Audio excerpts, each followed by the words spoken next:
कल मतदान हो रहा था और मेरे गांव नाथरोग में बूथ संख्या 10 जो मेरा स्वयं का बूथ है जी। और सवेरे 7 बजे जब पोलिंग शुरू हुई तो एक जवान मुख्य द्वार पर हमारी महिलाओं से आईडी कार्ड पूछ रहा था और आईडी कार्ड का मिलान उनके घूंघट ऊपर करके कर रहा था।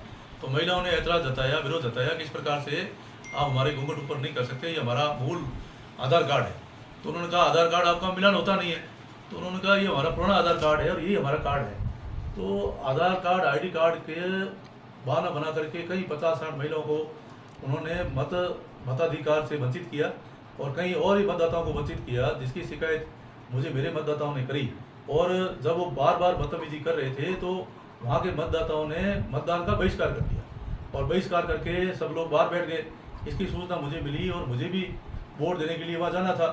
तो करीब 11 बजे मैं पहुँचा और आप देखेंगे कि 7 बजे से 11 बजे तक 4 घंटे में केवल 10% मतदान होने दिया।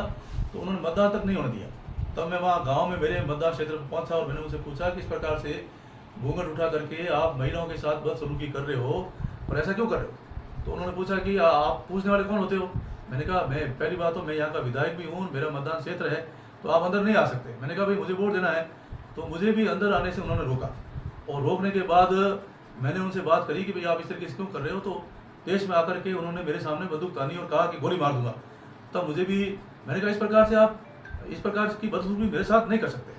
तो जितने में पुलिस के अधिकारी भी आ गए और मेरे को कहा भाई आप एमएलए साहब आप वोट दीजिए। तो मैं अंदर गया वोट देने के लिए और वोट दे के और मैंने उस अधिकारी को शिकायत करी कि ये जवान जो है मतदाताओं के साथ, महिला मतदाताओं के साथ बदसलूकी बदतमीजी कर रहे हैं, इनके शराब की बदबू आ रही। तो अधिकारी आए, जांच करी और जांच में उस जवान को दोषी माना और दोषी मानने के बाद में वहाँ से उसको हटाया। बस इतना सा इशू है, इससे ज़्यादा और कुछ बात नहीं। ठीक।